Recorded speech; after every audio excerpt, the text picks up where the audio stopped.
Good morning all of you.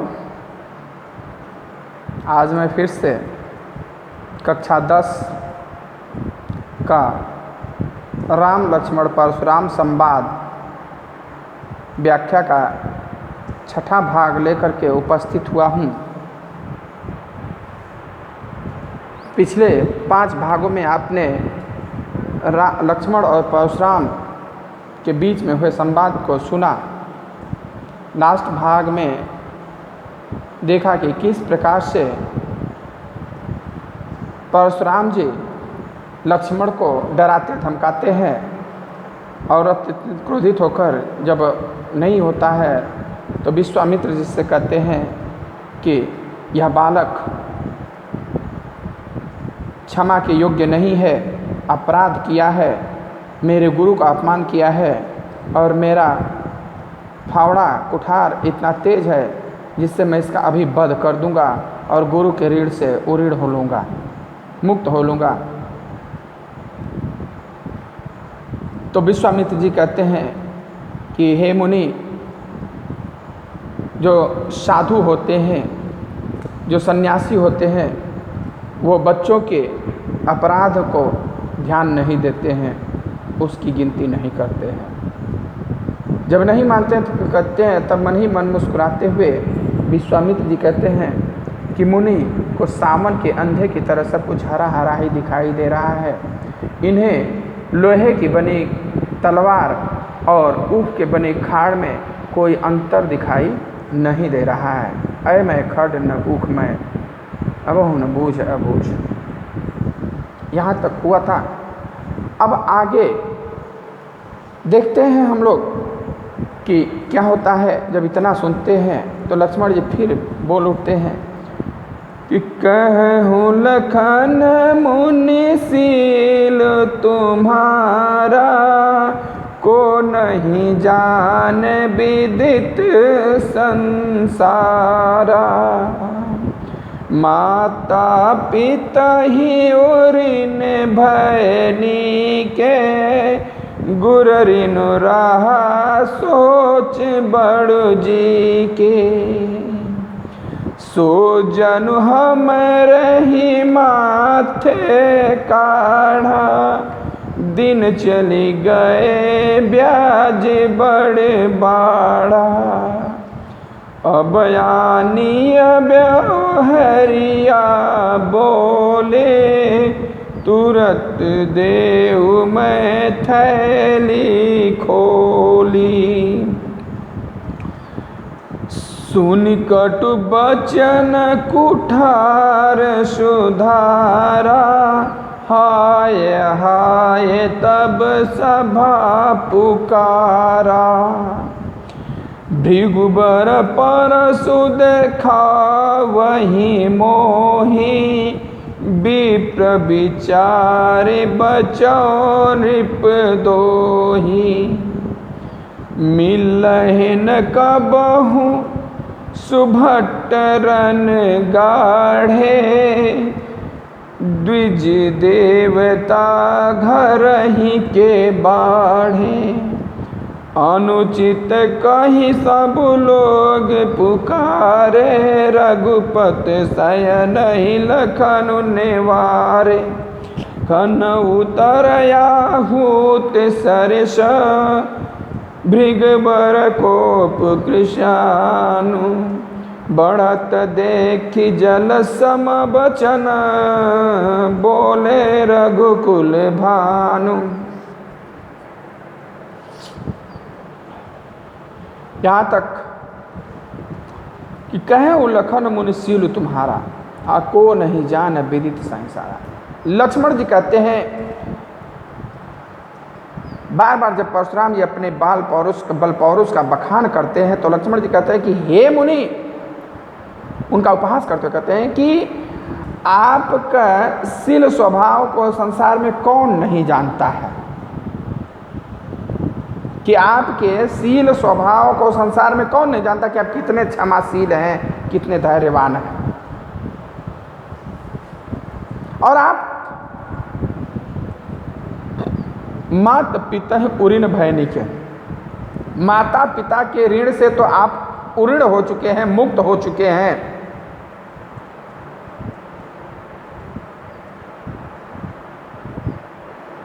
ऋण 4 प्रकार के होते हैं। एक होता है माता पिता का यानी कि पितृ ऋण, एक होता है गुरु ऋण, एक होता है अतिथि ऋण और एक होता है देव ऋण। चारों प्रकार के ऋण से मुक्ति का अलग अलग तरीका बताया गया है।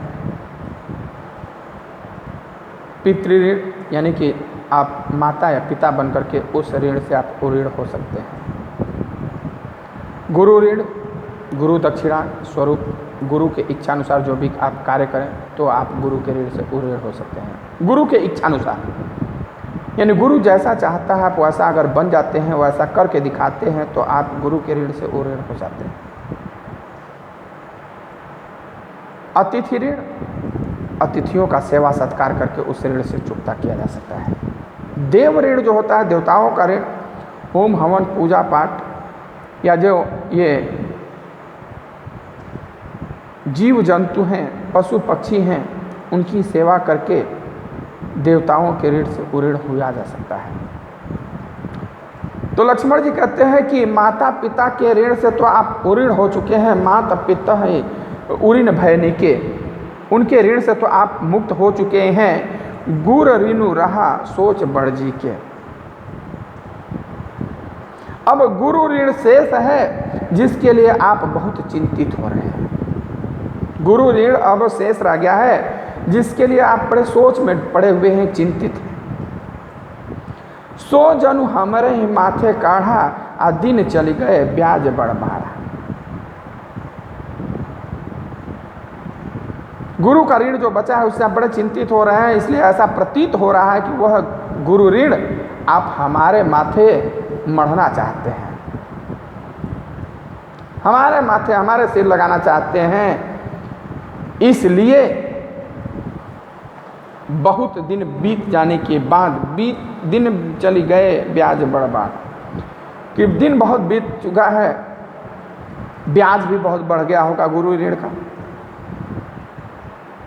इसलिए हिसाब लगाने वाले को बुलाकर हिसाब भी लगवा लीजिए।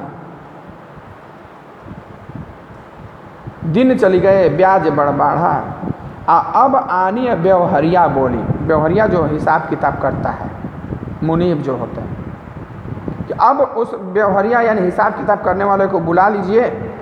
और कितना गुरु ऋण होता है, तुरंत देव मैं थैली खोली, उसका चुकता भी मैं तुरंत अपनी थैली खोल करके कर दूंगा। सुनि कटु वचन कुठार सुधारा। अब यह कठोर वचन सुनकर के वो अपने फारसे को एकदम सुधार लेते हैं, तैयार कर लेते हैं।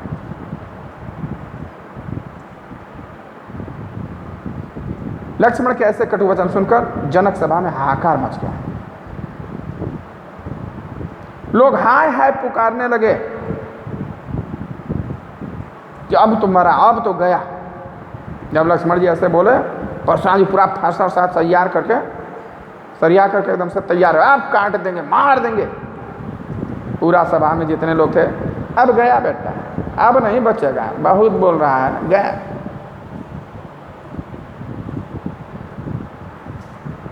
भृगबर परसु देखा बहु मोही, विप्र विचारी बचो निपितोही। लक्ष्मण जी कहते हैं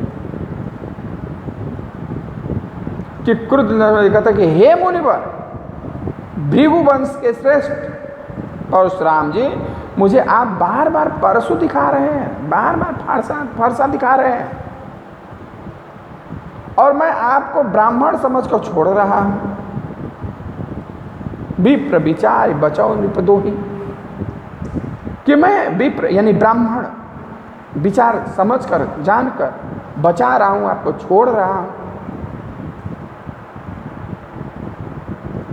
कि हमारा कुल पहले ही कहा है कि सुर महिषुर हरिजन और गाय, हमारे कुल इन पर नहीं सुराए। यानी सुर देवता, महिषुर ब्राह्मण, हरिजन हरिभक्त और गाय, इन पर हमारा कुल खानदान इनसे युद्ध नहीं करता है, क्योंकि इनका वध करने पर भी पाप लगता है और इनसे हार जाने पर अपमान होता है। तो मैं आपको ब्राह्मण समझ करके छोड़ रहा हूँ।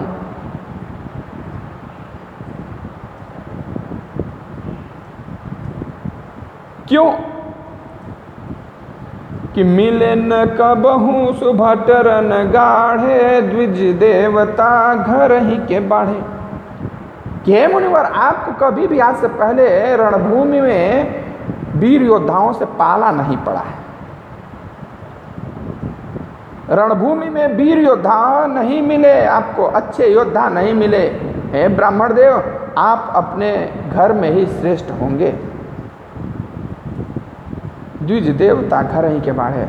हे ब्राह्मण देव, आप अपने घर में ही श्रेष्ठ होंगे। अभी आपको वीर योद्धाओं से पाला नहीं पड़ा है, कभी आप कोई युद्ध भूमि में वीर योद्धा नहीं मिले हैं।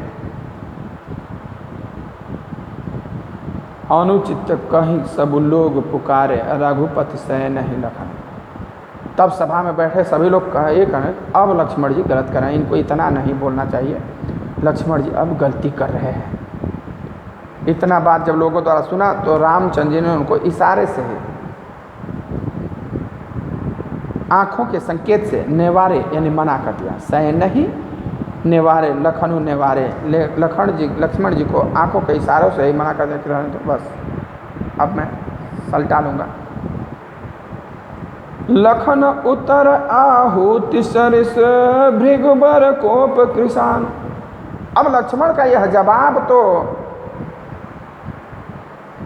भृगुपति परशुराम के कोप, क्रोध में, क्रोधाग्नि के, परशुराम के क्रोध रूपी कृषाणु में अग्नि होता है, आग होता है। क्रोध रूपी अग्नि में आहुति, सरिस सासे समसरिस उपमालंकार कि आहुति जो हम हवन कुंड में आहुति डालते हैं, दशांग वगैरह घी का बना, वो उस आग को और बढ़ा देता है। तो क्रोध रूपी आग में लक्ष्मण के वचन आहुति के समान हैं। अब बढ़त देखी जल सम वचन, बोले रघुकुल पान। यहां भी उपमालंकार सासी से समसरिस। और उनकी क्रोधाग्नि को बढ़ते हुए देखकर उसे शांत करने के उद्देश्य से बोले रघुकुल भान।